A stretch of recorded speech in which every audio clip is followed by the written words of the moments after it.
Hello everyone! For today's lunch is biryani di Judge. First time ko nga pala itong niluto.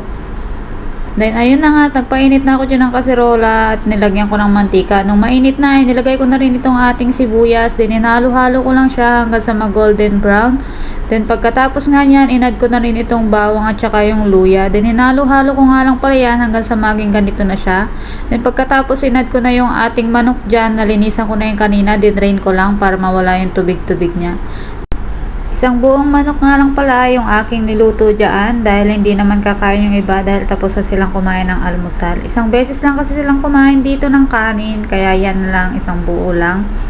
Pagkatapos nun, hinalo-halo ko lang siya para naman manuot yung lasa ng sibuyas sa ating manok. Then tatakpan ko siya ng mga 5 to 6 minutes. Then after nun, tiningnan ko nga ulit at naglagay ako ng isang Maggi. Then hinalo-halo ko nga ulit hanggang sa malula yung ating manok.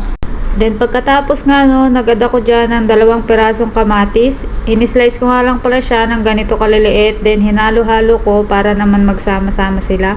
And then pagkatapos ko nga pala niya, tatakpan ko ulit siya ng mga 5 minuto lang.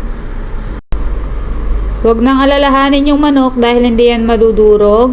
Kailangan lang maya ang halo para hindi masunog yung ilalim. Hindi na nga pala ako dyan naglagay ng tubig kasi magtutubig na yung kamatis tsaka yung manok. Mas masarap kasi ang lasa kapag sariling tubig lang. Then pagkatapos no, naglagay na ako ng coriander leaves. Isinunod ko na nga rin palang ilagay dyan ito mga mixed spices natin.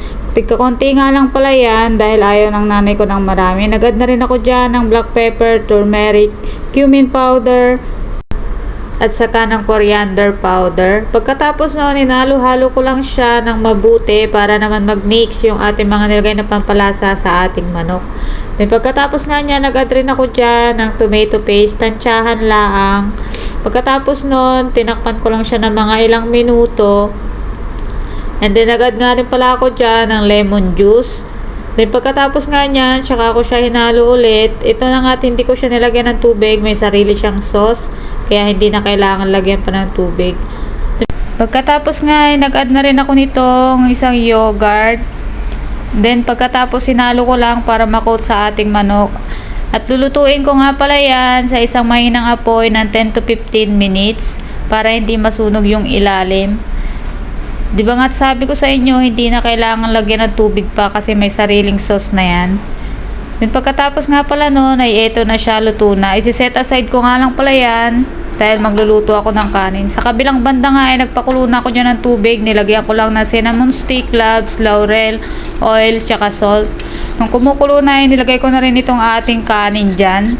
Kapag nga magluluto kayo ng biryani is dapat hindi lutong-luto yung kanin, half cook lang kasi in pa yan mamaya kasama ng ating manok. Ile-layer pa natin mamaya yan.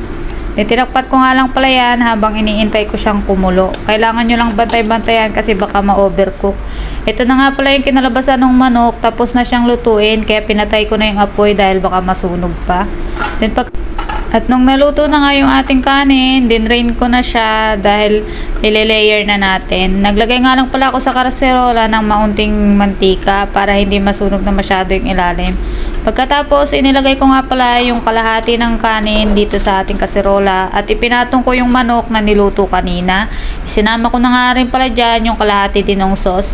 Pagkatapos kong ihana yung manok, nilagyan ko nga pala siya dyan ng fried onion. Kanina ko pa nga pala yung pinrito, hindi ko lang naipakita. Then naglagay rin ako dyan ng coriander leaves. Pagkatapos yung natirang kanin is ipapatong ko siya dyan sa ibabaw. Then lalagyan ko lang din ulit ng fried onion, coriander leaves, rose water na may food color na yellow. Dapat meron rin ng food color na red, kaso wala, no choice, yellow lang ang meron. Naglagay nga rin pala ako dyan ng siling haba, optional lang, depende na sa inyo yon. Pagkatapos ako siya tatakpan ng foil at iluluto ko siya sa pinakamahinang apoy na mga 15 minutes para mag-in-in pa. First time ko nga lang pala iluto yung biryani kaya ako'y kinakabahan kung anong kalalabasan ng lasa. Pasalamat na lang dahil nagustuhan ng mga amo ko. Minsan talaga sa buhay, kahit kinakabahan ka, kailangan mo magtiwala sa sarili mo. Huwag ka mawala ng pag-asa. Char, nagdrama ka na naman sis.